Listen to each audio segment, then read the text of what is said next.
परभणीमध्ये गेल्या काही दिवसापासून सातत्यानं कॅशचा तुटवडा जो आहे तो जाणवत होता। आताही अनेक एटीएम जे आहेत ते बंद आहेत आणि काही एटीएम वर आता पैसे उपलब्ध केलेत, मात्र त्या ठिकाणी ही लिमिट लावण्यात आलेली आहेत। मी सध्या एसबीआय एटीएमच्या बाहेर आहेत आणि एसबीआय एटीएम बरोबरच अनेक जे एटीएम आहेत वेगवेगळ्या बँकचे, त्या ठिकाणी पैसे काढण्यासाठी गेल्याच्या नंतर फक्त 4,000 रुपये एटीएम मधून निघतात। त्यामुळं नागरिकांना याचा त्रास सहन करावा लागतोय। एकीकडे लग्न सराई आहे, दुसरीकडे ग्रामीण भागातील शेतकरी या ठिकाणी पैसे काढण्यासाठी येतात। खता बियाणांची खरेदी त्यांना करावी लागते आणि अशा परिस्थितीमध्ये पैसे निघत नाहीत। आपण डेमो करूयात। मी सध्या एसबीआय एटीएम मध्ये आहे आणि या ठिकाणी मी आता डेमो करतोय। मी 5,000 रुपये सुरुवातीला काढण्याचा प्रयत्न करतोय। आता हे बघा, माझं सेव्हिंग अकाउंट आहे आणि या ठिकाणी 5,000 रुपये काढण्याचा प्रयत्न करतोय। 5,000 रुपये निघतात का हे आपण बघणार आहोत।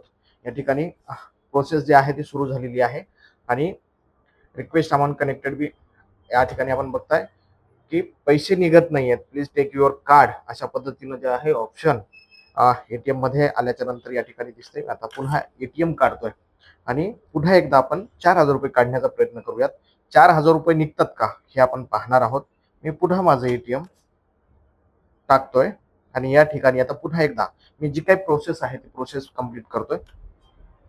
प्रोसेस कंप्लीट झाल्याच्या नंतर पुन्हा एकदा आपण पैसे निघतात का हे पाहणार आहोत। मी प्रोसेस करतोय, विड्रॉलचं ऑप्शन दिलंय, मी सेव्हिंग अकाउंटचं ऑप्शन दिलंय। आता 4,000 रुपयाचा आकडा टाकतोय। हा, मी 4,000 रुपयाचा आकडा टाकलाय आणि या ठिकाणी यश केले। आता बघूयात आपण, प्रोसेसिंग सुरू आहे आणि या ठिकाणी आपण बघतोय की मला एटीएम कडनं कॅश मिळत आहे। सुरुवातीला अंबादास दानवे यांनी देखील आरोप केला होता की बँक मधील जे आहे ते 500च्या नोटा गायब झाल्यात आणि त्यामुळे की पैसे गेलेत कुठं, असं देखील त्यांनी सवाल केला होता। आणि त्यामुळे आता पुन्हा एकदा आपण चेक करणार आहोत की बँक एटीएम मधनं किती पैसे आपल्याला कुठल्या नोटा मिळतात। या ठिकाणी बघा, पुन्हा एकदा संपूर्ण 100च्या नोटा ज्या आहेत ते माझ्या हातात आलेल्या आहेत आणि त्यामुळं 500च्या नोटा गेल्यात कुठं असा सवाल जो आहे तो सर्वसामान्य नागरिकांबरोबरच राजकीय नेते देखील विचारायला लागले आहेत। आपल्यासोबत काही मंडळी आहेत, आपण त्यांच्याशी बोलण्याचा प्रयत्न करूयात। बाहेर थांबलेली आहेत।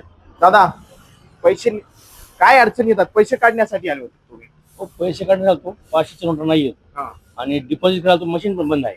बर, बाकीचे एटीएम बघितलेत तुम्ही? काय अडचणी आहेत? एसबीआयचे सर्व एटीएम बघितलेत, जवळपास एटीएम बंद आहेत।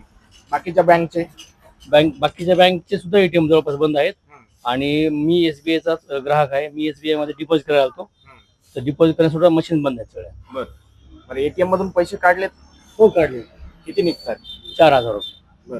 काय कशा पद्धतीने अडचणींचा सगळा सामना करावा लागतो? अडचणीचा सामना म्हणजे एकतर डिपॉझिट करता येत नाही आणि पैसे फार मोठ्या प्रमाणात काढता येत नाहीत। बरं, या संदर्भात बँक अधिकाऱ्यांशी विचारणा केली का? पहिले 10,000 रुपये 20,000 रुपये निघायचे, आता 4,000 का निघतोय?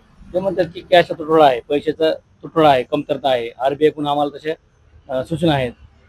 या ठिकाणी आपण बघतो की बँक अधिकारी सुद्धा याचं स्पष्ट कारण जे आहे ते सांगायला तयार नाही आहेत आणि त्यामुळं सामान्य नागरिक जे आहे ते या सगळ्या गोष्टीमध्ये भरडला जातोय। त्यामुळं अनेक व्यापाऱ्यांवर जे आहे ते परिणाम पडतोय, व्यवसायांवर याचा परिणाम पडतो। त्यामुळं कॅश जे आहे ते तत्काळ उपलब्ध करून द्यावी अशी मागणी जी आहे ते सर्वसामान्यांकडून केली जाते। आता बँक अधिकारी त्याचबरोबर आरबीआय हे पैसे कधी उपलब्ध करून देते आणि सर्वसामान्यांना ज्या अडचणींचा सामना करावा लागतो, या अडचणी दूर कधी होतात हे पाहणं महत्त्वाचं ठरणार आहे। कॅमेरा पर्सन सुदर्शन पाटील सह ज्ञानसुरुंगा, TV9 मराठी, परभणी।